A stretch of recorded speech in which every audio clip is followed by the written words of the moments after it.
My mother is a very artistic person. She dedicated her life to art. She was a rather eccentric painter. She had the idea of having 4 children and naming us in order to spell out love with our first initials. She passed unexpectedly last year, leaving me and my 2 siblings. She never got to complete the word love. When I was younger, I asked her, what happens if you get too old and can't have a baby anymore, or something along those lines, and she told me that one of us could have a baby and finish it for her. She said it wouldn't be the same, but the tribute would make me happy. My parents had marital problems up till her death because of my father's infidelity. I think she put off having the 4th child for quite some time because of it. However, she always said baby Elise or Amelia would be completing our family soon. I was around 6 to 7 months pregnant when my father and his wife and former mistress announced their pregnancy. She said she would finally bring little Emilio into our family. My sister and I were horrified and spoke to my dad privately that while Mom did want someone to continue on the acronym idea, we found it disrespectful to do it with the woman he was cheating on her with. I told him about how she said she wanted one of us to carry on the name when I was a child. He shut me down saying that she probably expected her and me to still be together and that it'll be better with all you guys in the same generation of the family, and left it at that. My brother agreed. 2 weeks before I gave birth, they found out that they were not having a boy as they had hoped, but a girl. I realized I could take the name Elise before they would have a chance to name their baby my mother's chosen name. They could name her Emily or something else, but it wouldn't be the name my mother chose, and that's what mattered to me, so I did. My father and especially my stepmother are furious at me for ruining my mother's lasting wishes and tarnishing her idea. While my sister agrees with me, she won't say it to my dad since the birth. My aunt and other families on my dad's calling me names from petty and troublemaking to just outright a witch. I didn't expect so much backlash, and it's really stressing me out with just giving birth, and they're taunting me by posting pictures of their ultrasounds with captions like the e-baby is coming and 3 is the crowd but 4 is love. It's driving me crazy, and it feels like this rift in the family is all for nothing since they're going to claim their baby is the real e-baby anyways. I forgot to add this in. My stepmom approached me and asked me for permission and politely asked me to change my mind about the baby's name once she caught wind that I was already planning on naming the baby Elise. This is part of why I think I could be the idiot. I never actually officially announced the name first. I felt like it would be more special naming the baby when they arrived, not before. Not the idiot. So weird your dad thinks it's even remotely appropriate to name a child of his mistress to honor his late wife. Tell stepmom to pick in our name and honor her own relationship. LOVR because she's the other lover. Burn. Her next kid could be Cecilia, Ursula, Natalie, Tina. I can't understand how the stepmom is going along with it. If I was in that situation and my husband told me he wanted us to name our child after the legacy of his late wife, I'd be a bit shocked even without any cheating. At this point, I would lean into the pettiness since you're already being called out for it and put him and his mistress on blast for the world to see. To take the idea my mother came up with that she wanted her children to carry out, I mean, aren't you tired? You lack such originality. You have to steal from a dead woman. Wasn't sleeping with her husband enough for you? I mean, I can't wait to tell my new half-sibling the origin of her name and about the deceased woman who started the tradition and the mistress who slept with the woman's husband and still wasn't satisfied. That'll burn like napalm. It might burn a bridge as well, though, if that matters at this point. The baby won't be a sibling you grew up with in addition to having no connection to your mother. Your father's trying to use your mother's dream to force you to have a bond with your half-sibling. That likely won't happen because you'll be too focused on raising your own child. Don't let him foist your step-sibling on you to babysit under some guise of developing sibling bonds. Honey, your baby is the real e-baby and always will be.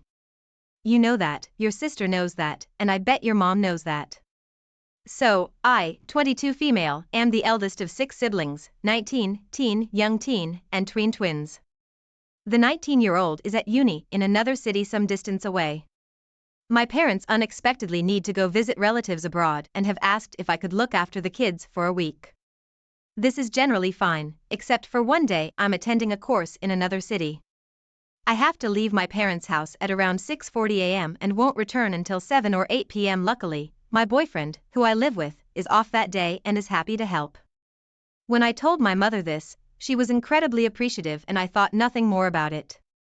Well, fast forward to today, 2 days before they leave, and my mom asked if my boyfriend's okay with getting up so early to get out of here. We live in the city. Parents are out in the suburbs about an hour by bus. I tell her that that's okay, he'll just come through the night before. To say my mother freaked out is an understatement. Mom, and where exactly will he be sleeping? Me, on the pull-out with me. Mom, absolutely not under my roof. Now to be clear, when my boyfriend and I first started dating, on the couple of occasions we did visit my parents together, we did sleep in separate rooms. However, my parents always said that that was just because they didn't know him. And earlier this year, before we were living together, my entire family rented an Airbnb for a wedding and there were zero issues about my boyfriend sharing with me. Not only was it not a big deal, but my mom specifically made the room arrangements and put us together without any discussions from me. So, I was pretty blindsided by this reaction today. I checked the timetable and he'd need to get the bus just after 5 a.m. to guarantee he'd be there before I had to leave.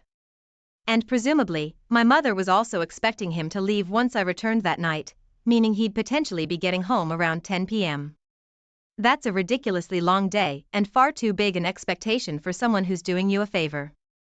I advised my mom as such and reminded her about the Airbnb and the fact that we already lived together, and she reiterated that there would be none of that under my roof. For the record, the couch is in the living room, which has no closable doors, just open archways to the hallway in the dining room. As such, there is zero chance that we'll be doing anything scandalous over those 2 nights. I told her this, but she still maintained that it's her house, so her rules. I told her that I felt my terms were more than fair and that if she didn't like them, then she should find someone else for the week and hung up. She's been texting, calling me selfish, and saying how this means she'll need to stay behind and she hopes I'm proud of myself. I made it clear that it really doesn't mean that. There's a pretty easy fix here. Edit. The pullout is my parents' bed. It's in a little recess in the corner. They downsized last year. It's a 2-bedroom, and the other rooms are already crowded with my siblings, and we'd have to sleep on the floor, which I'm also unwilling to do. Not the idiot. My house, my rules isn't a get-out-of-jail-free card for being an idiot. Mom, in this instance, is being an idiot with her idiot rule. Doubly so in light of OP being an adult and doing her a favor. It's even more ridiculous when you consider OP and boyfriend living together. Mom can clutch her pearls to her heart's desire while she looks after her own kids. Mom is free to have rules. However, this is absurd. You're doing them a favor, a pretty big one, in asking your boyfriend to get on a bus at 5 a.m. to look after your siblings is a tall ask. He'll be knackered. It's better for everyone that he gets to stay the night. I also don't quite get your mom's logic. Read the Airbnb. She'll not allow you to share a bed under her own roof, but will happily pay for you to share one so you can attend a wedding. If she's that determined to force 2 adults to sleep separately, she can likely hire 1 adult for the week. Stop visiting until your mom respects your relationship. You were right to set that boundary with her.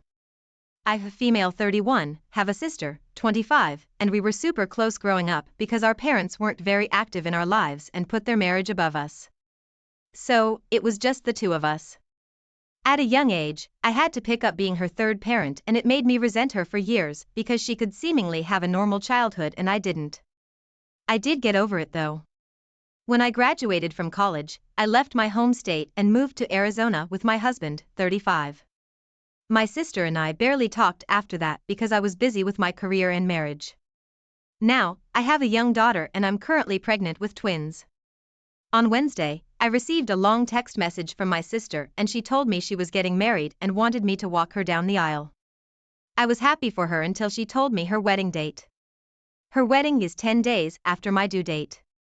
I have no interest in traveling that soon after I give birth and I definitely have no interest in leaving my husband with 3 kids. I want to get used to being a family of 5 together just like how we got used to being a family of 3 together. So, I told my sister that I couldn't attend because I would only be a week or 2 postpartum and I didn't feel like flying across the country that soon. She tried asking if my husband would watch the kids, but I told her that I'm not leaving my kids that are that young across the country and they're too young to fly on a plane.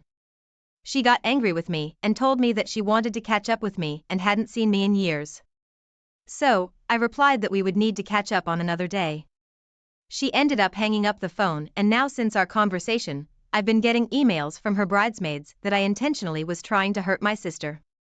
I feel like I'm doing the right thing by putting my family and myself above a wedding.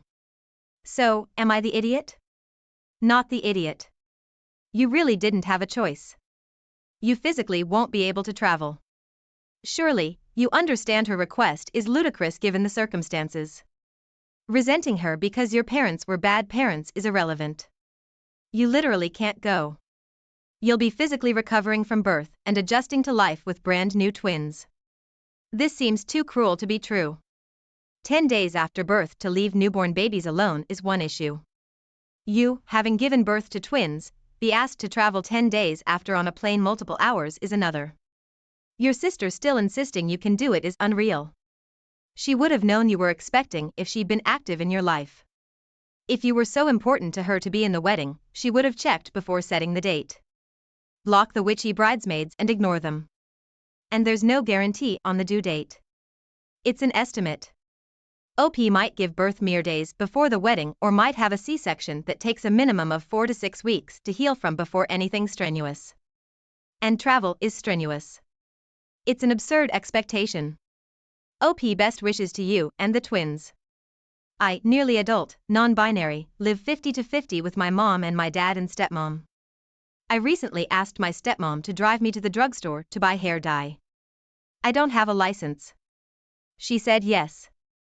And when we got there, I picked out some silver hair dye. She got a sour look on her face and tried to convince me to go with any other color, but I said no because I wanted silver. I asked her why she was so insistent, and she said that silver hair was making fun of older people. She's in her late 40s and has a fair amount of natural gray hair. She said that if I dye my hair silver, she'd take my phone until I dyed it a different color. I told her she couldn't do that because my mom paid for my phone, not her or my dad. She said it doesn't matter because she's my parent and can discipline me however she wants. I said fine, and we left without buying any hair dye. Well, a few days later, I went to my mom's house, and she helped me dye my hair silver anyway. She didn't say anything about it being offensive and even said it looked great. The other day, I returned to my dad's house with my silver hair, and my stepmom freaked out. She did try to take my phone, but my dad stopped her because, surprise, surprise, my mom pays for it, and she can't just take it without talking to my mom. She huffed and called me a disrespectful, spoiled brat, her exact words, because I ran to my mom to avoid the rules. My dad later asked me in private to dye my hair a different color to keep the peace, and he even said he'd pay for the dye if I just would let my stepmom think she won. I said no and threatened to stay with my mom full time if she tried to punish me for my hair. My dad called me stubborn. They're both being cold to me now, and I'm wondering if I'm really being entitled. Am I the idiot? Not the idiot. Stick to your guns. They can make the rules about their house, but not about your body or what you choose to do with it. Sounds like the stepmom is projecting her insecurities about getting older onto you, and dad just wants to keep getting laid. Yep, she's obviously sour grapes about getting older. I vote to stay with your mom full time. Stepmom is on a power trip, and your dad is enabling her. This will keep happening until you leave. Just so you know, my mom, who's 69 and whose hair is 100% naturally light gray, loves this young people dyeing their hair silver trend. It makes her feel proud of her own hair.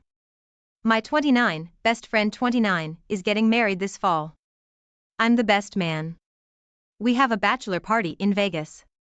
His fiancée, a bit of a control freak, has badgered me a few times about what we've planned for the trip. To be honest, I don't have many concrete plans in place yet, and I've told her this. After maybe the 4th time she asked, I told her I didn't know the plans yet, and I wouldn't be telling her anyway. She got all huffy and puffy about it, and I basically told her to screw off, and that my job is to throw a fun party for my friend, not to get it approved by her. My friend tells me I should apologize, even though he agrees with me, because it'll stop her from nagging him. I don't want her to keep annoying him, but I also don't want her to think she has a right to do what she's doing. We have other married friends, and none of them said their wives did anything like this. Edit. I'd advise him not to hook up at the club, but if someone else wants it, I won't stop it. I'd 100% keep it a secret. Why would I say something? The plan is to relax and have fun. We don't need a full day of plans done ahead of time. We're just gonna wing most of it. If all he means is apologize for telling her to screw off, then I agree. You could have declined her request in all the ways you described, without going at her like that. This is your friend's fiancé, and your priority in his life will change. You want to be an idiot here, because you're right, but you're going down the wrong path if this is your best friend. Everybody sucks here. She's not asking for a second-by-second itinerary. She wants a general outline of where her fiancé will be while he's away, and what y'all are planning. And there isn't even a reason to believe that she'd object to any of it. She just wants to be aware. Are you required to tell her? Nope. But you're literally part of this woman's wedding party, holding a meaningful place in her wedding.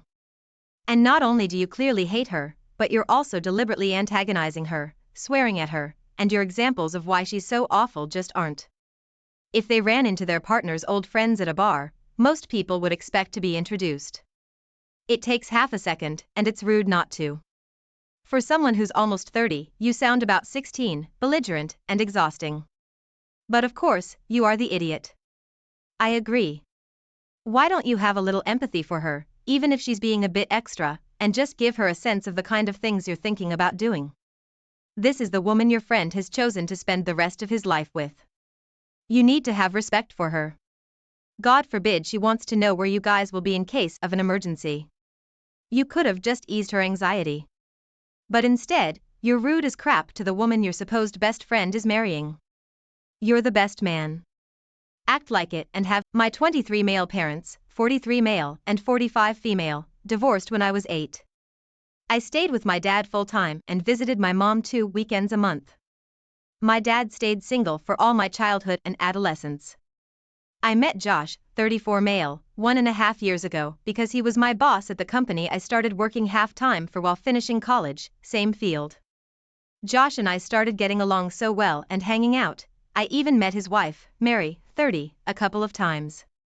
Well, for my 22nd birthday, I decided to throw a party and invite Josh and Mary to come.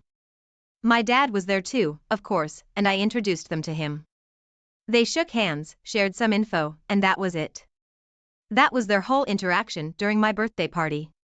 Like 2 weeks later, Josh came to me saying that my dad was amazing and a fun dude, and then let me know that he and his wife, had some beers with him. From that point, they became best friends. My dad would constantly go to their house on weekends to have some grill or whatever. They also invited me, but I never went.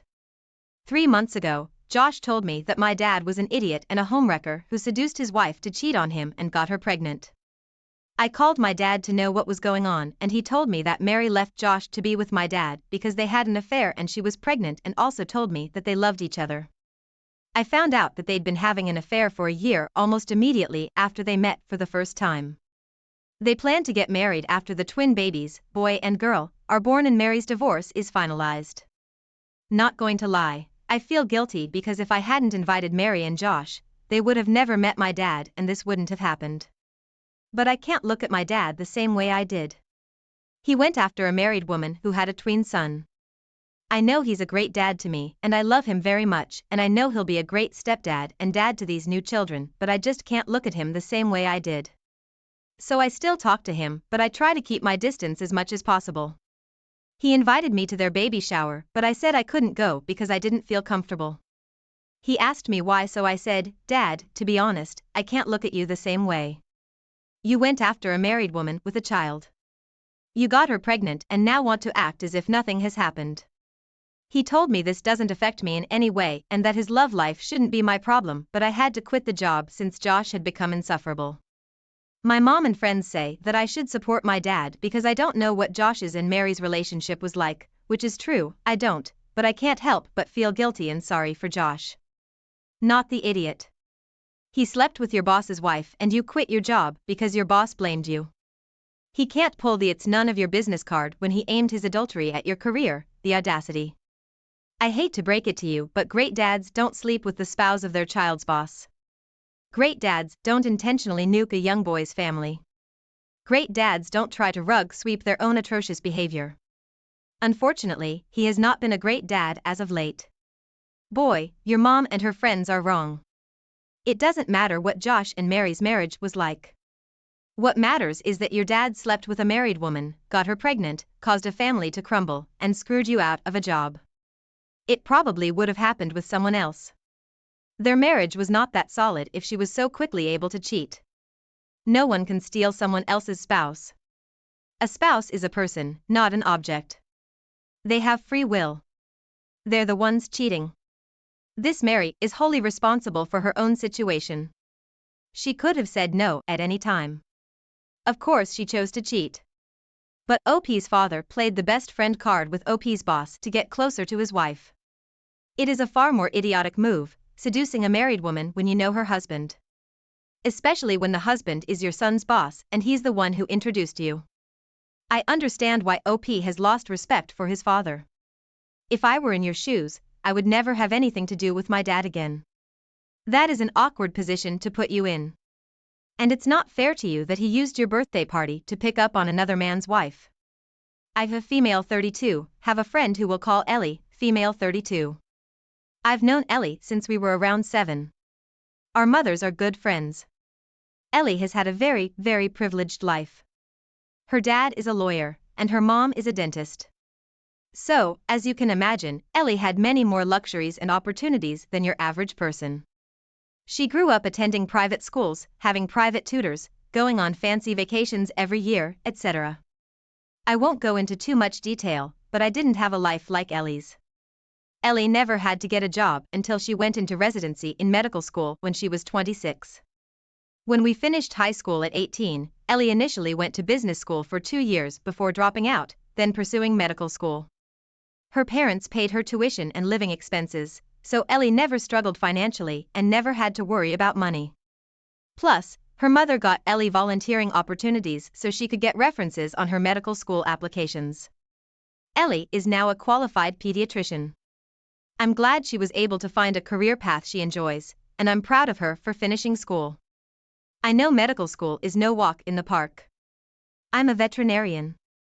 A few weeks ago, we went to a town event, and we bumped into some of my old friends from high school.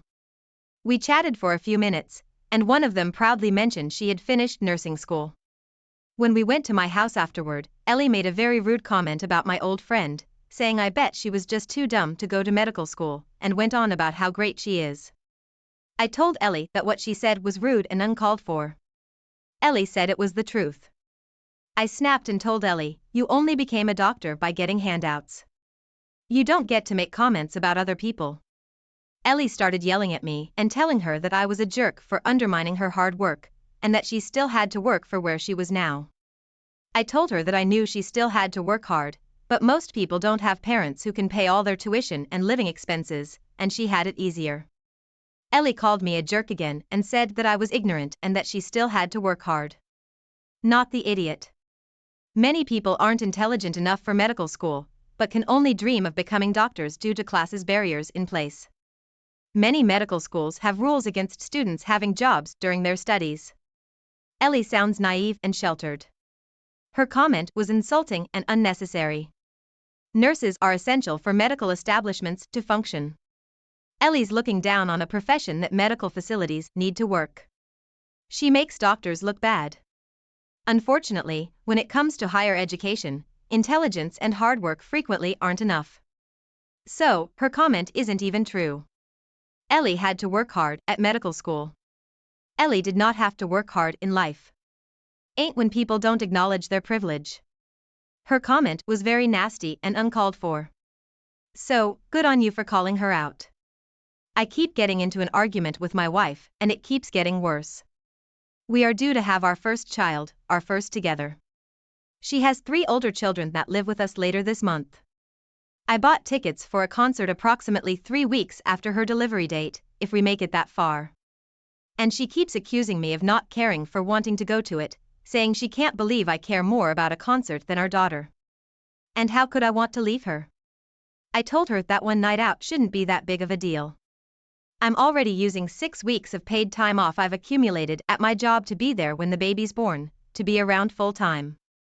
And one night away for a few hours shouldn't be that big of a deal. To be fair, there are also a few football games my family has season tickets to that I said I'd still like to go to, but not all of them. But getting away for a while would probably be good to refocus with the stress of a new baby. In that same vein, I've kept telling her that I can take care of the baby so she can get out from time to time if it's an hour or an afternoon. And before this became a problem, I also bought her tickets for a concert about 2 weeks after the one I'm going to. So about 5 weeks after delivery, where I purchased her sit-down seats to attend because it's one of her favorite artists. I told her I'd take care of the baby for the night and she could go with her mom and enjoy the concert. But instead she says she won't be going because she couldn't leave the baby and doesn't understand how I'm just okay leaving the baby for an evening. Am I an idiot and unreasonable for wanting some planned time away to recoup? Oh dear, are you serious? You are the idiot because your plan for each of you to go to concerts right after your baby is due is dangerous, not just ignorant. You do know that your newborn can't be vaccinated, right? So for the first 2 months, your newborn baby is especially vulnerable. You may not know, but recovering from childbirth takes weeks to months. Childbirth is a major medical event. Do you care about your baby or your wife? Buddy, no. You think you'll need a break 3 weeks after she gives birth, but she doesn't get one? Unless you have support lined up for her while you take the night off. Unquestionably, 100% you are the idiot. She'll need you home. You have no idea what life will be like 3 weeks postpartum. My oldest was still in NICU, which was completely unexpected. I would have divorced my ex-husband sooner if he'd gone away during that time. You're making many plans when you have no idea what your life will look like after the baby's here. I feel so bad for your wife. Paternity and maternity leave is not vacation time. To start with, I worked for a salary as soon as it was legal for me to do so in the UK. I reached a point in my life and career where after bills and savings, I can afford stuff like designer jewelry, bags, shoes, etc. That hasn't always been the case. My family's Asian, and since they got married, my parents have fully supported my dad's family and given financial help to my mom's parents when they needed it. It wasn't unusual for my parents to take me shopping every 3 to 4 months to buy new clothes for my cousins while I got hand-me-downs or second-hand clothes from charity shops and car boot sales. Even when I started earning money, I would have to put it into my parents' account and only get back £10 to £20 a week. Meanwhile, my cousins could ask for new phones, styling products, bikes, etc., and it would be bought for them. So, while as a household, we were probably making enough income to count as middle class, we were ourselves living frugally. This continued well into when I began uni. Around that time, however, my uncle's wife started making comments about my parents paying for their kids' university fees, weddings, and them inheriting the house they lived in, which is jointly owned by my parents and has been willed to me. That was the wake-up call they needed to realize that they were going beyond just helping out their family in need but were actually funding their lifestyle while effectively depriving themselves. After I paid off my student loans and had enough saved for a deposit on a property, I realized I had enough to treat myself, so I started to buy some of the mentioned designer goods. I guess my cousins saw stuff on my IG and started messaging me, along with their mother, to harass me, saying that they had been forced to get jobs while I'm just splashing my cash on things I don't need. I can indeed send them money, but I want to have nice things for myself for once. Does that make me the idiot? Not the idiot. You might want to pass all these messages to your parents, with the caption, "Now they want me to send them all my money too." They are parasites. Tell your cousin you also had to get a job to afford the things you bought. If they want designer crap, they can earn it just like you did. Cut off these leeches. They will not stop drinking your blood on their own. Get your tiny violin and play them the saddest song you know. OP, this is survivor's guilt. You are absolutely not responsible for what money they have available to them. You've done well for yourself through hard work and prudent savings. It would be best if you work through any guilt you might have. Enjoy the life you've made for yourself, and you deserve it, not the moochers. Maybe you should treat your parents to some nice things, since they also didn't get the chance to enjoy luxuries. I'm not saying you have to, but it would be nice, since they were being taken advantage of for so long. No, don't treat your parents to anything. They deprived you, their child, so that your cousins could live it up. Honestly, this is insane. providing the extended family with brand new clothes, while their kids get secondhand stuff and hand-me-downs. Confiscating that kid's earnings to give to extended family? I'm on board with the notion that family helps family, and that relatives step up to provide a safety net in extraordinary circumstances. However, in this case, OP's relatives don't want a safety net, they want a hammock. My 56th female, youngest son, 30, recently married his wife, 29. We live in different states, and usually only see each other for holidays, etc. Our son's elder brother, 33, was recently diagnosed with autism. While our younger son, and now wife, daughter-in-law were still dating, he brought her home to us so we could meet her. She's always been a little off. She's shy and awkward, and prefers doing stuff on a computer to being outdoors. My husband and I are very outdoorsy, and live a very active life, so I guess we clashed a bit there. She's always been nice, and in the beginning, she participated in many of our activities, even if she wasn't great at them. After his diagnosis, she comforted our elder son, which was a hard blow for all of us. She said she also felt awkward and weird at times, and that it was okay to be different. I suspected maybe she meant this as a way of telling us that she was on the spectrum too. About 2 years ago, they had their first kid. They had some issues conceiving and lost a baby before having their daughter. She's a great kid, and we love her so much. However, since their daughter was born, my daughter-in-law's become even more awkward around us. We invited them over to celebrate the 4th of July. Daughter-in-law was tired and didn't participate in any outdoor activities, but instead insisted on working on the computer, while our son was the one playing with his daughter outdoors. I asked her what was she doing in front of the screen all the time, and she told me she was just catching up on work. This just seemed off to me, because why wouldn't she want to play outside with her husband and kid? So, my husband and I spoke privately about our worries that she's not participating in her daughter's childhood, and leaving it all to her husband. We both agreed that we should talk to her about it. After dinner, yes, drinks were involved. I went away to do the dishes, and heard raised voices. When I returned to the table, daughter-in-law was crying as my husband told her off quite sharply. He said some things that might have been a bit harsh, but nothing untrue. She stormed off crying instead of discussing the issue further. I followed her to try and discuss the situation, and told her we were just worried about her, them as a couple, and their daughter. This was when I told her I thought she should seek help or counseling for autism, as I figured that was why she was struggling with motherhood. She was highly offended, and told me that she was not autistic, but suffering from PPD. They packed their bags and left in a hurry. Later we saw that she had unfriended my husband and me on Facebook, and blocked us from messaging her. They haven't spoken a word to us since. Our son is apparently furious, according to his brother. We can't reach out to explain our side of things now that we're both blocked. Both of us meant well, and it came from a place of worry for our grandchild. Am I the idiot? Let me drop a bug in your ear. This woman finds you and your husband just about as obnoxious as the rest of us on this thread. She forces herself to attend family functions, so her husband can see his parents, and you and your husband can spend time with your grandchild. That's why she gets on her computer and works, to spare herself the unpleasantness of spending time with you. I'll read between the lines. Your husband had a few drinks, and decided to harass your daughter-in-law. You didn't mind because you agreed with what he said. I don't think your son will give your husband another chance to play tipsy narc with her, or you another opportunity to go right behind him, tearing her down some more. Good for them. You are the idiot in every conceivable way. Your son and daughter-in-law have gone no contact. No contact means just that, no contact. You're a busybody, and your husband made your son's wife cry. Actions have consequences. Your actions cut you off from your son and grandchild. How are you surprised that this is the outcome? Good luck with never seeing your Thank you for stopping by the channel. Here are a couple of Reddit cheating stories for your listening pleasure. This is long, but I've been struggling on and off for a month, and anyone who can offer some feedback, my heart goes to you.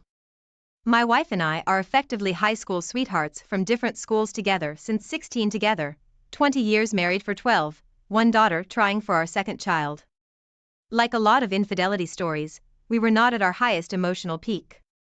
When it happened, we spent much of 2021 trying for our second child, the pressures and disappointments of it not happening were hard on both of us, knowing how especially hard it had been on her. I constantly tried to be the "it's okay. Next month, we just try again" person with a brave, optimistic face, which was apparently interpreted as "I didn't care." Sex became so regimented around an ovulation schedule. It sucked a lot of fun out of it. She wanted more spice and felt like her needs weren't getting met in that way. But, on the flip side, I had historically hit a lot of brick walls and no's around creativity. So, I too felt like my own needs were underserved. There were some communication roadblocks around all of it. There were also the all too typical challenges of being new parents with limited childcare outside of when we are both at work, not a lot of us time, which leads to a rut feeling. And the feeling of just being at the job and parent. I should note that one thing that makes all of this so much harder is that I am not the jealous or possessive type. And I mean, at all. In 20 years, I felt like trust and faithfulness was a pillar of our relationship. I was also well aware of feeling like we were in a pressure rut, and I was proactively taking big steps to fix that. I was taking steps as major as completely changing my role at work. So my hours meant I would be home almost nightly. I had to work evenings about 3 times a week, which was getting hard on all of us. After relying on family for most of 3 years, I was seeking a local sitter to make sure we could start to have a regular day-night going forward. And I had some spice-up ideas and gifts lined up for that holiday in February. I know there are ups and downs in long-term relationships and that the situation we were in was challenging, but always worth working through. During the fall, she befriended a new male coworker. Like I said, I'm not any jerk jealous and thought nothing of it. A lot of early communication was around sharing he and his wife's own fertility issues with child number 2. As time passed, it seemed like he was mentioned more and more in work stories, even though they definitely don't work directly with one another. But again, not the jealous type. A few months ago, we had another crushing month of not getting pregnant. She was particularly emotional this time around and texted me from work saying she had a coworker, made it sound like a girlfriend, asking to take her out for a drink in response to her hard day and asking, would I be fine if she did that while I had our daughter? Of course, go have fun, get your mind off things, chat with a friend. Hell, I've been trying to convince you to do things like this every once in a while for a long time, but you constantly cite mom guilt, please go. I am an extremely hands-on dad with caretaking the kiddo and I have the house held down. Turns out the friend was said coworker. Now I can't stress this enough in 20 years. I don't think I have ever had anything that qualifies as a huge, jealous reaction before she claimed it was platonic, but I was pissed. In retrospect, her failure to mention who the coworker was felt like an intentional omission. She and I rarely had child coverage to have a date night. But in this case, I was used as the childcare to go out for drinks one-on-one with another guy. And in response to her extremely emotional state, I explained that this was a big emotional boundary issue in my eyes. For contrast, I explained that if I had a married female coworker who was feeling emotionally fragile, I would never take her out for drinks one-on-one without knowing her husband personally, or more importantly, knowing it was something he was aware of and comfortable with. She made me sound like I was crazy for thinking it was anything more than just drinks with a friend, but it just didn't pass the straight face test for me. But, I quickly gathered myself, talked more rationally about how I felt. She acknowledged that she wasn't thinking about it from my point of view and we moved on, fast forward, just under 2 months. It's 6 a.m. and our daughter is always up early. We often alternate getting up with her so the other can get a little bit more sleep. I take her downstairs and we use my wife's work iPad to run the PBS Kids app.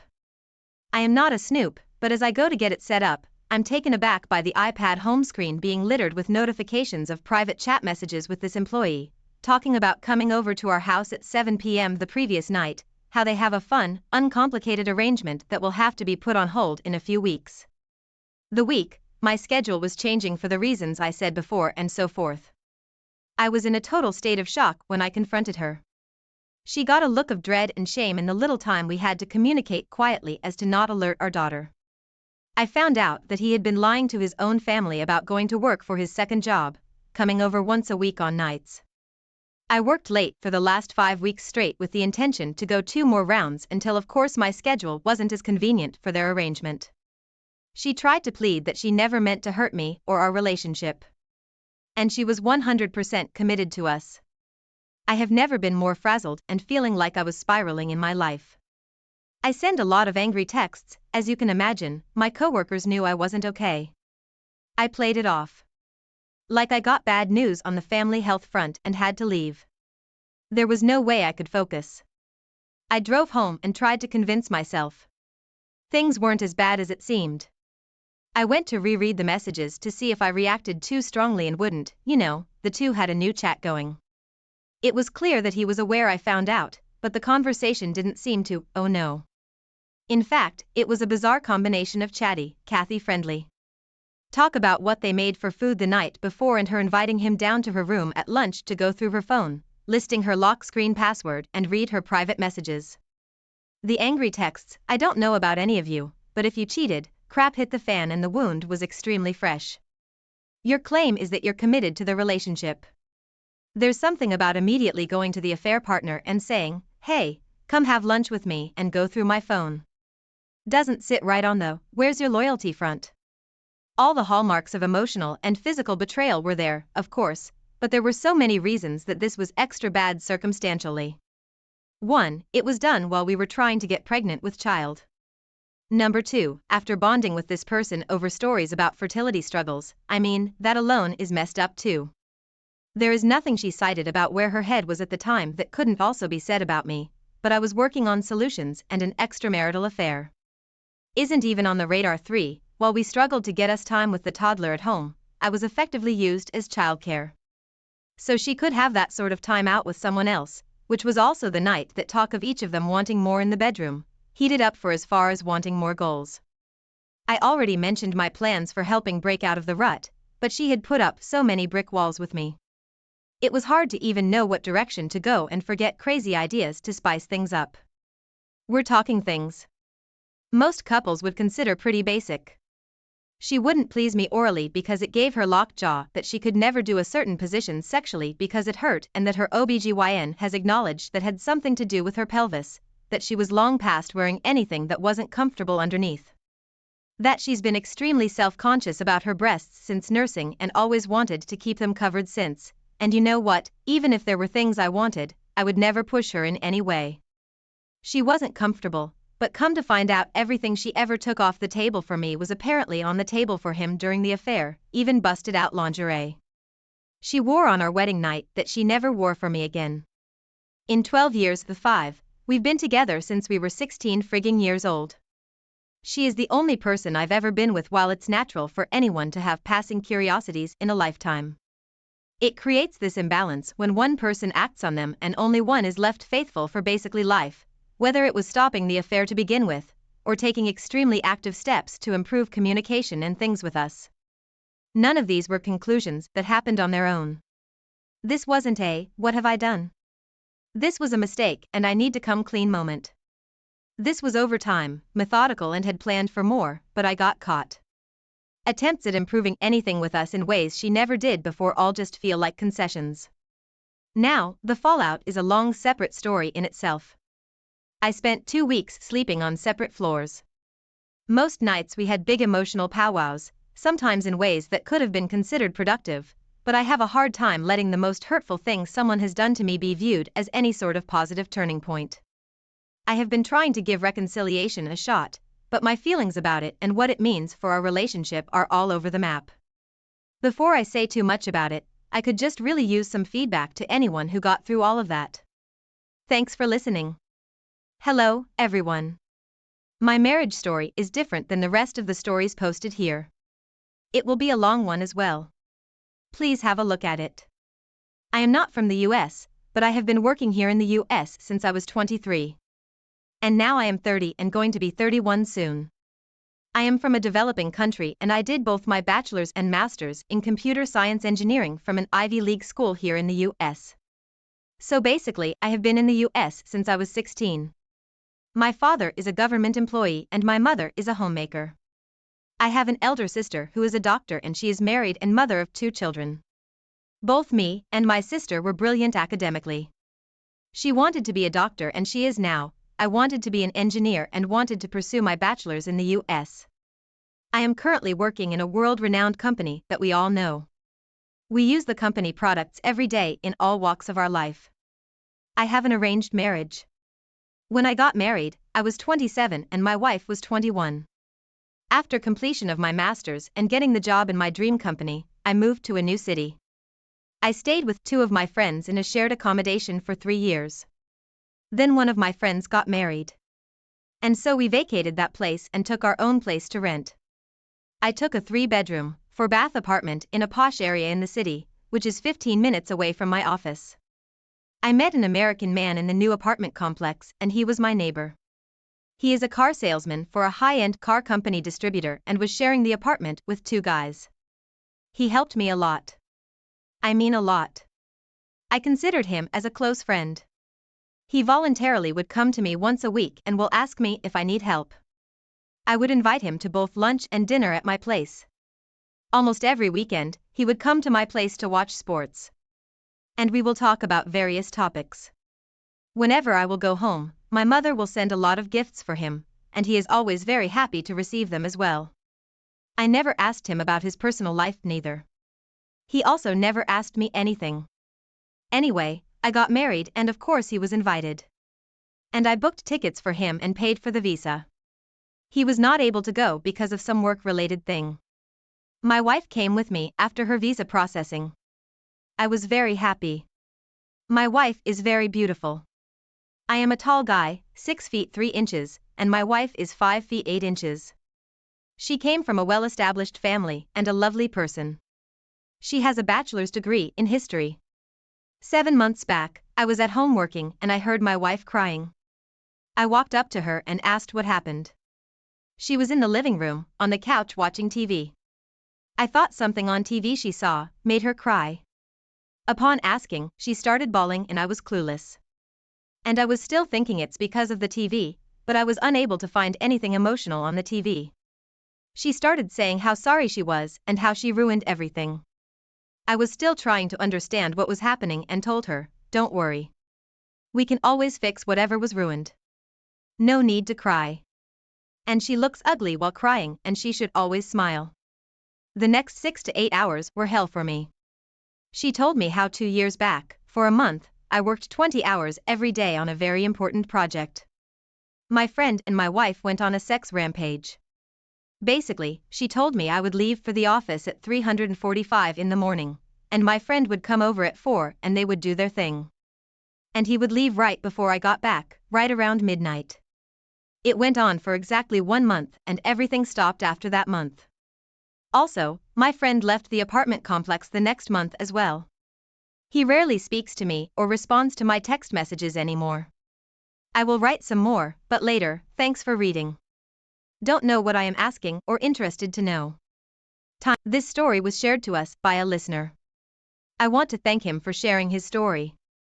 My situation is unique because I found out about my wife cheating. After she passed away, my wife grew up with both parents. They went to church every Sunday. Since she was born, we've been married for 13 years and dating.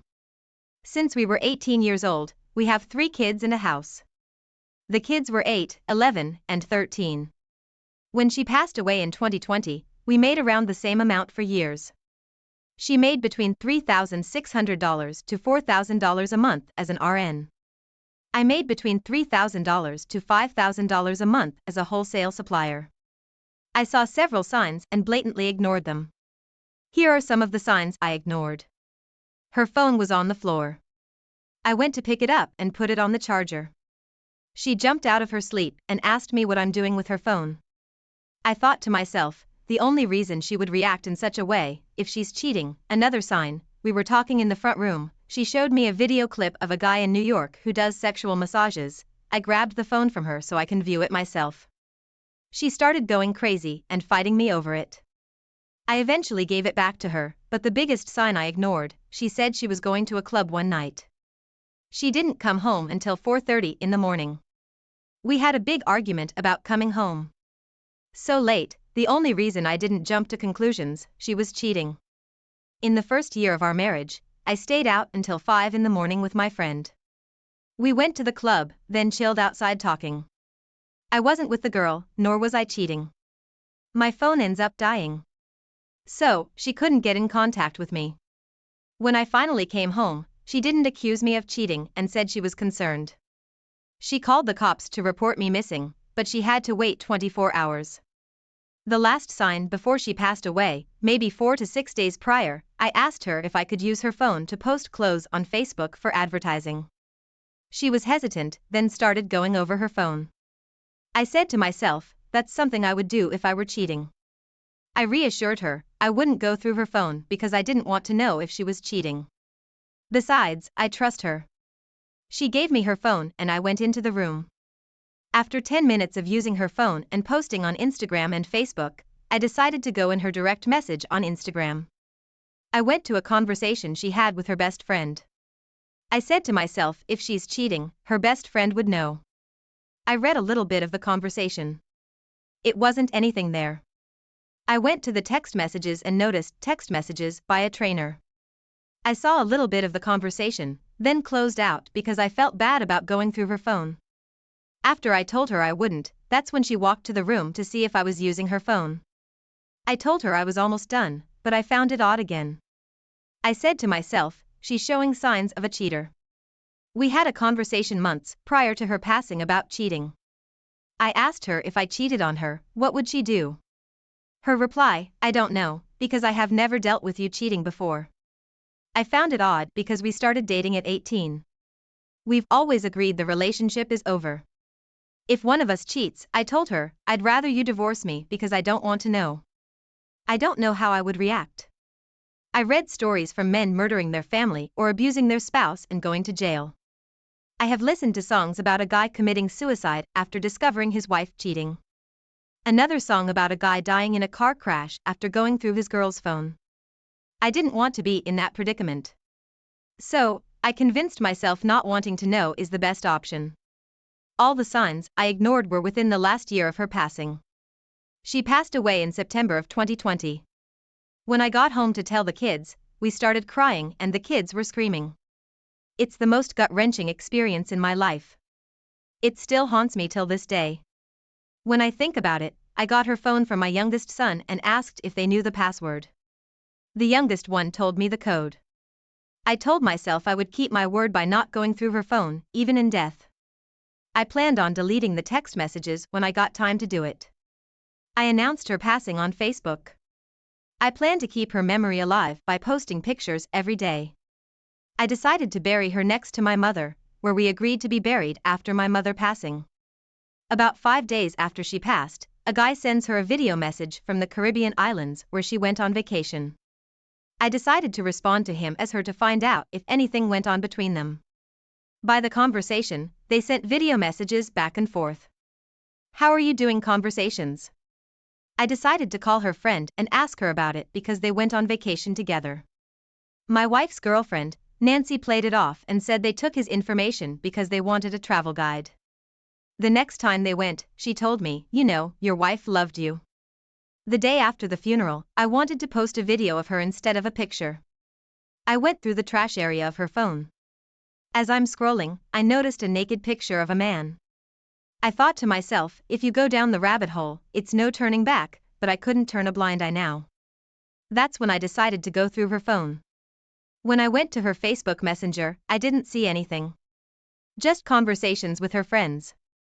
I went through her text messages. It was a treasure trove of information. I read the whole conversation with the personal trainer. As I'm going back in the conversation, I found sexting, nudes and texts saying, I can't talk right now because he's next to me. As I'm reading everything, I became furious and started having a nervous breakdown. I'm thinking to myself, I wish she was here so I could confront her. I felt like she got away without talking to me. Now I'm brainstorming about everything. I see the personal trainer's address. I decided to Google it because it seemed familiar and it was. I remember going to his apartment to pick up her gym clothes months prior to their sexual encounter. I felt disrespected and violated. I decided to call her best friends because I wanted answers. I had to piece the story together as much as possible. I knew they wouldn't give me any information. So, I had to trick them by threatening to expose their infidelity on social media. I called her best friend, Nancy, again, because she dealt with her every day. She didn't want to tell me anything, but she felt compelled since she didn't want my wife's information exposed. She told me after the club one night, my wife went to a hotel and almost had sex with a guy, but he couldn't get aroused. I guess she thought that wouldn't piss me off. The friend didn't know about the guy I found in her phone. The guy she told me about was different. The friend explained when I went to the club with my wife, they would see each other and wouldn't say anything. Now I'm steaming in my head because I'm in the same club with the guy sleeping with my wife. I asked Nancy why she didn't divorce me. If she was going to cheat, she said, because she felt like you were a good father. After I heard that I felt used and manipulated for her to stay with me because she didn't want to co-parent and handle financial obligations by herself was an insult. Especially when she's making $8,000 a month as an APRN. She got her master's in November 2019 and started working a new job in January 2020, 9 months before she passed away. I decided to call her friends to find out what went on behind my back. I barely got any information after threatening to expose her. One person told me she used to flirt with a coworker. That's it. As the days went on, after discovering everything, I read the text messages with all our friends. Nancy told my wife about her cousin being interested in her. My wife told her to give him her number. Now I'm furious as hell. I decided to call her again to speak about the situation. I'm screaming and yelling obscenities. She's gasping and sighing on the phone. I told Nancy she will never see the kids again. Now she's hurt and making excuses for her involvement by saying she got nothing to do with it. I told her, you're the one who told my wife your cousin was interested and exchanged numbers. A few days later, I decided to get in contact with Nancy's boyfriend and tell him about Nancy going to hotels with other men. All the information in my wife's phone, I gave him one of the guy's phone numbers so he could get in contact with him. I told him not to react right away, just get access to her phone and go through it because she switched the names around. He calls me back 2 weeks later and tells me about the aftermath. He said he waited 10 days to confront her. He went through a Facebook Messenger since he had access to it, but he didn't see much, only little signs. When he went to confront her at the hiking trail, he grabbed the phone from her and she panicked. Then said, she's going to call the cops. So, he decided to break the phone since he's the one paying for it. As I'm going through my wife's phone some more, I see conversations with multiple men. I see one conversation that alarmed me with her friend, Amy. It implied the guy she almost had sex with was interested in a threesome, which seemed to intrigue my wife. I remember a conversation we had around the time. My wife asked me if I would be interested in a threesome. I told her no, because it goes against my religious beliefs. Even though I would be interested, I think she was using me as a moral gauge. I saw Cash App payments from the guy to her after she went out to eat with him. Plus, I remember the day because she said she would bring some food home from the restaurant, but she changed her mind because the food wasn't good. I saw conversations with other friends saying I was jealous of her. I never specified in detail why I'm jealous of her. I'm left to assume it's over me trying to prevent her from doing something that costs her her life. She's telling associates I'm mean and nasty to her because countless arguments over finances and cleaning. She wouldn't clean up the house and spent most of her money on vacations, shopping and partying. While my money was tied up paying bills, I'm not going to lie. I was verbally abusive to her, but I felt justified in my actions because I wanted more out of life than living check to check and living in a nasty house. It was countless insults behind my back by her, to my sisters and boss. After she died and I had to take care of all the bills, I found out she was 2 months behind on the car insurance. The washer and dryer were not paid off after I gave her half of the money to take care of it. A month later, I told her the washing machine wasn't working.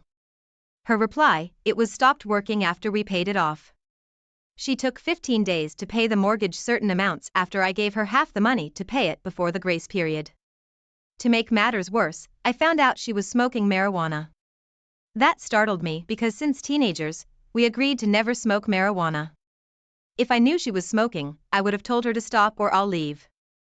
I decided to tell 2 of my kids about their mother's infidelity and the not-so-kind words she expresses about her kids to Nancy's cousin. The oldest one got extremely mad and told me to remove all her pictures from the wall. The 11-year-old seemed indifferent about it. His main concern was beating up the guys she slept with. I had to explain to him why it's inappropriate when she slept with them willingly. I never told the youngest one what his mother did. I felt like he wouldn't understand. Sometimes he feels left out because his other brothers know, plus he was confused with the removal of her pictures. He said, it felt like I didn't love his mother. Now I'm wrestling with the idea of moving her casket. I don't want her next to my mother. I don't want to be buried next to her. I decided to research if she could be transferred to her father's cemetery and the cost. When I decided to tell her brother about my decision, he objected to it, asking why I never had a full conversation with him or the mother over their daughter's infidelity. It felt awkward telling them since their perception of her was a righteous woman. I felt like it would be a tough pill to swallow. Her mother heard about her daughter cheating indirectly. Her niece told her I found information on her phone. I told her brother about her indiscretions in a roundabout way, but the phone hung up without me knowing. I was talking on the phone to nobody for 10 to 15 minutes. I took it as a sign. He wasn't meant to know the details. When I told my sisters about moving her, they told me not to make any rash decisions and give it a year. My wife's family doesn't want her casket moved. I decided to leave her next to my mother, but I'm not getting her a headstone, which some of the family members are upset about.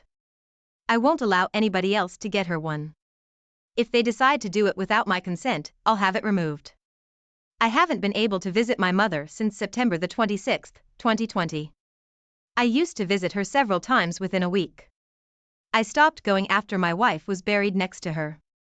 I feel like if I go see my mother, I'll be paying my respects to her as well. 3 weeks after my wife died, I met a girl and went out on a date with her and we hit it off. She ends up getting pregnant 2 months later, but the timing was horrible. Especially dealing with my kids and public perception. 2 months later, after my girlfriend announced her pregnancy, Nancy decided to make a long post on Facebook using a fake page, disparaging me by saying my wife took care of the finances and kids. She stated I was in the house with the kids, but I didn't take care of them. Also, she said I wasn't capable of putting half the money down on a house. Plus hinted at me cheating on my wife because it's no way my new girlfriend popped up pregnant 2 months after my wife died. One of my sisters felt the same way and asked questions in a roundabout way to debunk their theory. My daughter was born in July 2021. So, my girlfriend had to get pregnant in October or November. She lived in California before coming back to Connecticut to help her mother. She came back in June 2020, 2 months before my wife passed away. Besides, my wife and girlfriend are friends with my female boss I work for at a car wash. So, it's no way possible for me to get away with cheating. I would be paranoid to pull it off. Plus the most important part, I don't want to go to my kids and tell them the reason daddy had to leave the house because I cheated. My girlfriend planned to go back to California with her mother in a few months. She only came back to help her mother sell the condo. After getting pregnant, she stayed with me to give birth to my daughter. I'm not a big believer in karma, but somehow I feel like the string of events was timed. My wife became an RN in 2007 and started making $3,600 a month. She went back to school in 2014 to get her master's. She received her master's in late 2019. She started her new job as an APRN in January of 2020, making $8,000 a month. For the 13 years we were married, I didn't know about her life insurance policy. I knew she had one, but I didn't know the details. After she passed, I looked into everything. Her job from 2014 to 2019, she had an insurance policy for both of us for $40,000 and less for the kids. When she started her new job in 2020, she only had life insurance policy on herself for 6 figures. It shocked me. She didn't have one for the kids and took the minimum policy through her job. I'm assuming she wanted to keep as much money for herself in her paycheck. I remember having an argument with her about not having life insurance to bury me. I told her I'm not dying anytime soon. And if I do, just wrap me up and bury me without a casket. So it's not costly. At the time I was looking at life insurance with my credit union, but I was procrastinating. For years, I prevented my wife from having surgery done. When my mother died in December of 2019, I was depressed and devastated. I decided she can get surgery work done because I didn't want to control her life, but I told her I prefer her not to do it. If she does it, she's on her own. I am not going to the appointments. I don't want to know anything because I don't approve of the surgery. I was trying to deter her from doing it on her own will. She decides to do it anyway and passed away 9 days after the surgery. I feel like she had the surgery done to build up her self-esteem when she's out cheating. Recently, I found more information on my wife's phone. It's hundreds of videos of her talking to her friends. The videos are 10 to 15 minutes long, but I found a video of her talking about being in love with a third guy. She insinuated they had sex, but I don't have anything concrete because I didn't watch all the videos. Most of the conversation with the friends are about work. I don't want to invest a large amount of time watching videos all day. If her family gets upset over the headstone, I'll probably watch all the videos to cement why she can't get one. In the end, I think about it every day and get upset, especially not being able to confront her. My girlfriend says I should be happy at the end of the day. I got the house, life insurance, and the kids. After thinking about it, she's right. If my wife was alive and I found out, my life would have been upside down. I would have to stay with one of my sisters and start over. I didn't know anything about hiring a private investigator or getting evidence to prove infidelity for divorce until listening to stories on Reddit. I probably wouldn't have been able to force the sale of the house since the house is solely in her name. My credit was bad at the time and I didn't want to ruin our chances, but I put half the payment down and paid half the mortgage every month. I blindly trusted her because she went to church all her life. She held many titles in church. I thought she was incapable of cheating. If she did cheat, she probably slept with one guy. But I don't know how many men she slept with, and I'm left to conclude. It could have been over 10 guys because my girlfriend found Facebook conversations on paper from 2011, 2013, and 2016 with her flirting. She was supposed to meet up with one guy, but one of the kids got sick. So, in the end, I got the house, 6 figures, the kids, and a girlfriend who will clean up and do what I want. The cops told me to sit down, that they needed a statement. I couldn't focus on anything but the clock. Tick, tick, tick. Every second felt like an hour with her gone. We understand this is difficult, sir, some lady officer said. But we need to know exactly what happened. What happened, that's the thing. What the hell did happen? 1 minute everything was normal. Well, okay, normalish. We'd had our fights lately, that's for sure. But it started out so perfect. Remember when we bought our house? God, she was so excited she practically skipped from room to room. We can paint this one blue. She laughed, her eyes practically sparkling. That smile of hers. That's the thing that got me in the first place. Stress at work, bad mood, didn't matter. That smile could melt all of it away. Then we tried for a baby. That wasn't so easy. Doctors, appointments, waiting. Month after month, those damn negative tests. I could see the life drain out of her a little each time. Finally, it happened, and man, her smile then, it could have outshone the sun. But after, things got complicated. She'd get mad over nothing, snap at me if dinner wasn't perfect or I tracked a bit of dirt in from the garage. I tried to brush it off, thinking hormones or stress or something. But then the yelling started. Sometimes over nothing, sometimes I deserved it, I guess. Yesterday, she came up with this plan. I swear, the look in her eye, it didn't feel right. But I always tried to keep her happy, you know? We need money, she'd said, her voice hard. More money. I told her I couldn't just conjure up extra cash. She didn't like that. She told me to wait, that she had it figured out. Then she just left, didn't say where. I paced the house, feeling jumpy, a bad feeling in my gut that wouldn't go away. I texted her a few times, no answer. The news came on, that's when I knew something was way wrong. They were talking about a robbery, same area, about the same time she went out. When the cops showed up, well, that's when everything spiraled out of control. Now here I am, stuck in this room, and they're asking if I knew about it. I want to say no, of course not, but, the truth is, part of me wonders if that crazy look in her eyes, that tension, what if she really was capable of this? My whole body was buzzing, like I downed 5 coffees instead of just one. The cops just kept asking questions. They seemed fixated on whether I knew about, well, whatever it was she'd done. I just wanted to go home, check if she was back, if everything would somehow go back to normal. Didn't they get that this wasn't me? This wasn't us. Look, I'm not the type to brag about stuff, but damn it, I tried. Those long nights where the baby wouldn't stop screaming and I was up at the crack of dawn for work? That was me, pulling extra shifts so we could afford that fancy daycare.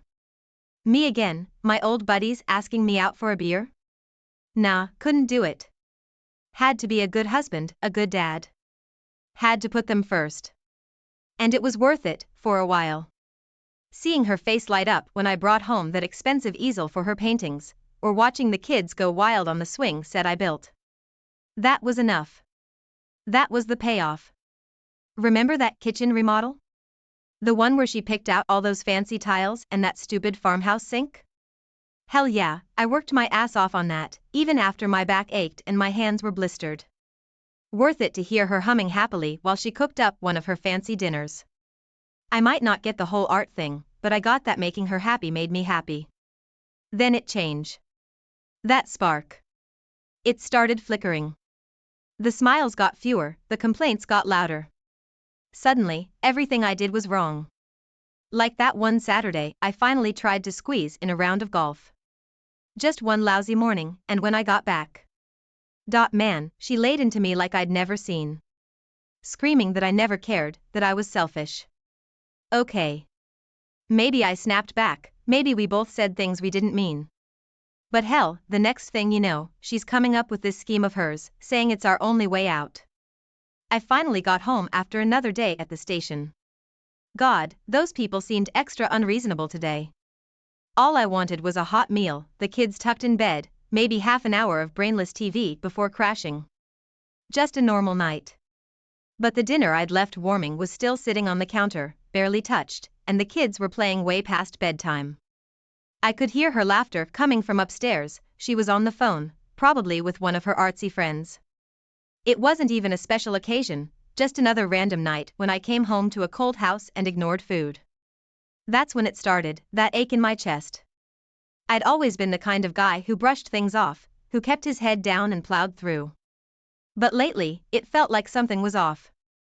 Like the kitchen remodel, those fancy tiles she never even complimented, or that birthday present I'd spent way too much on, only to see it tucked away in a drawer a week later. Then there was our anniversary. That stung the most. I'd planned this surprise dinner reservation at that snobby place she always hinted about. But she came home late, some excuse about a client meeting running long, smelling like perfume that wasn't hers. She'd barely even apologized, just shrugged it off and asked what was for dinner. My buddy Dave pulled me aside last week, during our fishing trip. Hey man, I don't want to but I saw your wife the other day. At lunch, with some guy, he looked uncomfortable, like he expected me to go off the deep end. I just laughed, told him it was probably a client or something and changed the subject. But afterward, I couldn't shake the image. Her, laughing across a table from a dude I've never seen. Those late nights at work started happening more often, all with lame excuses. Unexpected project, or client dinner, stuff like that. Then those business trips popped up, quick overnighters to cities I couldn't place on a map. The doubt in the back of my mind grew bigger each day. I wanted to ask her straight out, but something held me back. Like I didn't want to face whatever the answer might be. The phone, man, that damn phone was glued to her hand. Texting at dinner, texting during the kids' bedtime stories, even texting in the freaking bathroom. I didn't like it, but when I mentioned it, she just rolled her eyes. It's work stuff, you know how demanding my clients can be. Whatever. Then came this Ashley person. Supposedly a new hire at her firm, some single mom struggling to make ends meet. My wife, bless her heart, felt the need to be her personal savior. I'm just mentoring her a bit, helping her out with the workload, she'd say. All well and good, except the helping out turned into late-night texts and weekend phone calls. Once, I even overheard her whispering on the porch, voice all soft and sympathetic. When I finally got the nerve to confront her about it, that's when things got weird. You're being ridiculous, she hissed. Trying to control me, just like always. It was like a switch had flipped. She made me feel bad for even questioning her, like I should be grateful she took time away from her charity work to grace me with her presence. I couldn't sleep right anymore. The worry gnawed at me like rats in the walls. Found myself snapping at the kids for stupid stuff that usually didn't even get a rise out of me. That model airplane I'd been building with my son sat in the garage, half finished, the pieces scattered like my sanity. Everything was unraveling. The other morning, I saw her texting in the car, driving the kids to school. That's what set me off. I yelled, right there in front of the kids. I'd never done that, never lost my cool like that. Her face got all hard, that icy glare she only used when she wanted me to feel small. The kids started crying in the back seat, and I knew, right then and there, that something was seriously wrong. Seriously wrong. I couldn't take it anymore. The phone calls, the late nights, the lies piling up like a stack of dirty laundry. This wasn't us, this wasn't how things were supposed to be. So, I did something I never thought I would. Found one of those shady ads in the back of some free newspaper, you know the kind, discreet investigations, results guaranteed. Sounded desperate, but I figured, hell, I already was desperate. The guy the first met with was this sleazy type, office in some rundown part of town. He looked me up and down, probably sizing up how much he could squeeze out of me. Didn't matter, I just needed answers. I showed him a picture of my wife, told him I wanted her followed. Gave him what little I could scrape together, and waited. The photos came a week later, thick manila envelope shoved under my door when I got home from work. My hands were shaking so bad I could barely open the damn thing. There she was, clear as day, getting into a car in some supermarket parking lot. Not her car, and the guy driving. Well, I'd be damned if it wasn't Matt. My best friend Matt. I went home, I wanted to throw up, to scream, to smash something. But I just stood there in the kitchen, the pictures spread out on the counter, like I was some character in a bad movie. When she walked in that night, humming that same stupid tune she always did when she was feeling good, I couldn't hold it in anymore. I slammed the photos down in front of her. I don't even remember what I yelled, something about lies and betrayal and Matt. Her face did that thing, the way it twists when she's cornered. First, the denial, then the anger. How dare you? And, you're spying on me, like I was the bad guy here. But I wouldn't back down this time. Finally, it all came spilling out. Ashley, Matt, the affair that had been going on for months, maybe longer. My whole world started spinning. It took everything I had not to collapse right there on our perfectly tiled kitchen floor. Turns out, their families were tight too. Soccer games, barbecues. All of it while they snuck around behind our backs. I felt sick to my stomach, everything, all those years, all those talks about friendship and trust, just a big, fat punchline. The kids, I didn't know how to tell them, how to explain that their perfect world, the one I worked so hard to build, had exploded into a million shards. My little girl kept asking where mommy was, why she wasn't singing her bedtime song anymore. My boy, usually so full of energy, just got this quiet, sad look on his face. Every night they'd sneak into my room, and we'd all pile into my bed, clinging to each other like we were on a life raft in a storm. Then there were Matt and Ashley. Seeing their faces around town was like reopening a fresh wound. I'd always thought of Ashley as family.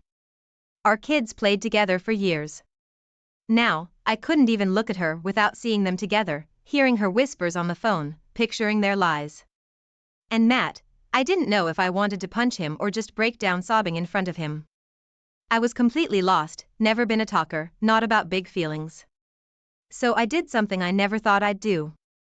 Called my brother. We haven't been close for years, always drifted apart for one stupid reason or another. But he answered my call, and his voice sounded different. Older, I guess. Less cocky. It all came spilling out. The affair, the photos, the kids. I must have sounded half crazed. But he just listened. For the first time in ages, I felt like someone was actually on my side. He told me to bring the kids and come stay at his place. A small apartment, nothing fancy, but it was enough. My in-laws, now that was a whole other mess. I guess I should have expected it, but they turned on me. Took their precious daughter's side, even after the proof, even with the kids crying and hurting. Her dad even threatened me. Said I'd never see my kids again if I took this any further. My world was collapsing, and the people who were supposed to protect her defended her. Like the betrayal wasn't bad enough. It was my brother who finally talked some sense into me. Get yourself a lawyer, he said, and not some wishy-washy one. Get yourself a shark. I'd never been the confrontational type, always tried to make peace, keep things smooth. But sitting in my brother's cramped apartment, my kids sleeping on the worn-out sofa, something inside me snapped. We found this lawyer, a real sharp-dressed woman with eyes like steel. She didn't flinch when I told her the whole story, just took notes, that brow of hers furrowed. Then came the bombshell. Turns out a lawyer helps with more than just the divorce stuff. They can dig every bank statement, every old credit card bill, it was all laid out under those harsh fluorescent lights in her office. The numbers didn't lie, designer clothes, fancy hotels in cities I'd never heard of. All while I was counting pennies to make sure the kids had new shoes for school. Her so-called art career was an excuse, a cover for this double life she'd built. Then came the whispers, started like background noise you try to ignore, then got louder, impossible to escape. People, friends I thought I could count on, suddenly acting different. Some offered awkward condolences, others avoided me altogether. The worst were the parents at the kids' school, used to be all friendly chats at pickup. Now, those smiles seemed strained, a mix of pity and, I knew there was something off, behind their eyes. Every day felt like a battle. In court, with the lawyers arguing over every plate or picture frame, like our lives were just items on a list. In town, feeling the judgment of strangers. At home. Well, my brother's place wasn't a home, not really. Just a way station, a temporary shelter. But something shifted during those meetings with the lawyer, seeing the proof of it all in black and white. I wasn't just the sad, betrayed husband anymore. I was angry, damn angry, and that anger, it was fuel. I'd always been the nice guy, but enough was enough. It was time to fight back for what was rightfully mine, for the kids' sake, for my own sanity. My phone buzzed with an unknown number. I almost didn't answer, figuring it was some telemarketer or another lawyer looking for a scrap of this mess. But something made me hesitate. I swiped to answer. Hello? I said, voice hoarse from exhaustion. As this, is your name, husband's name? A woman's voice, timid and familiar, but I couldn't place it. Yeah, who's this? That's when it hit me. Ashley? I said, the name tasting like bitter acid in my mouth. Turns out, life likes a sick joke. After everything, she was the one who reached out. Said she saw my address listed in the court filings, wanted to talk. Against my better judgment, I agreed. Figured a bit more pain at this point wouldn't kill me. We met at a dingy little coffee shop on the edge of town. She looked different, not the glamorous, put-together Ashley I remembered.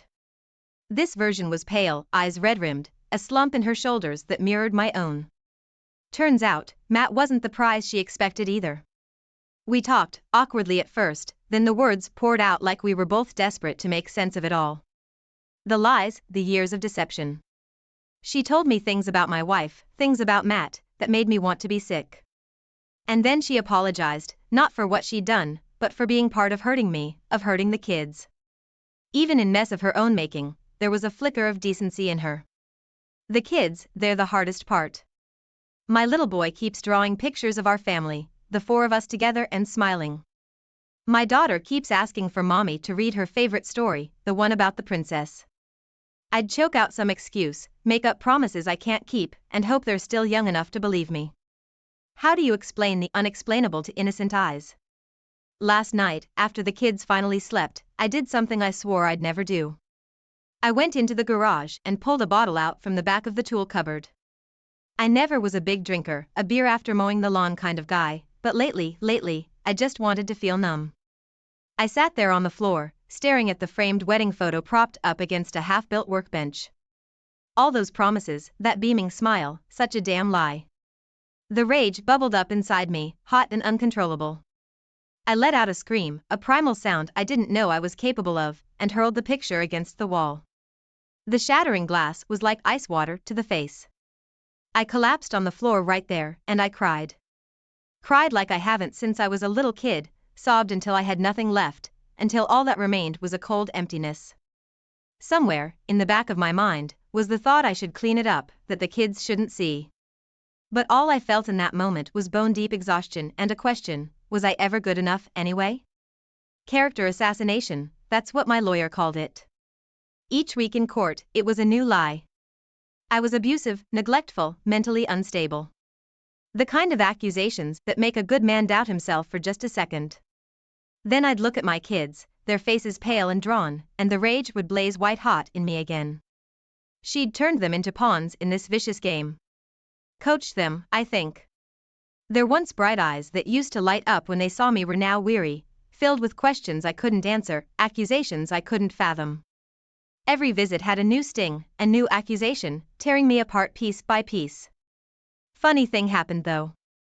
My sister, who'd always been quiet, barely a voice in our family, changed right before my eyes. She wouldn't stand for it. Started dropping by every morning to help with the kids, her no-nonsense voice cutting through the chaos. Eat your breakfast, she'd tell them, not asking, but not mean either. At night, she'd put on her glasses and go to war with my lawyer, scouring the paperwork with a look that could make a grown man squirm. The trial, it was hell. Having to recount the worst moments of my life for a room full of strangers. Seeing her sitting there, not even looking ashamed, and that loser mad shifting in his seat like a cornered rat. The dirt the lawyers dug up, the proof that her fancy trips were all paid for by my sweat and sacrifice. Every word was like a punch to the gut, but somewhere in the back of my mind, it solidified something. I wasn't gonna go under without a fight, not for my kids, not for myself. We didn't get everything we wanted. Judge seemed to think splitting things down the middle was fair. Money from the house sale would be tied up forever, and worse, she'd still get visitation. But damn it, I got primary custody. Restrictions put on Nat and her spending spree? The judge didn't take kindly to that, not at all. Leaving the courthouse, I didn't feel victorious, but something close to it. The kids were little less wary, my sister actually hugged me, and the sky above didn't seem so oppressive anymore. Now it's just us. Our perfect house is full of half-finished projects and more dust bunnies than you'd believe. But washing a load of dishes, it's different somehow. It's my mess to clean. My kids to feed. This battle's not over. Far from it. But there's a flicker inside me, a stubborn refusal to lose.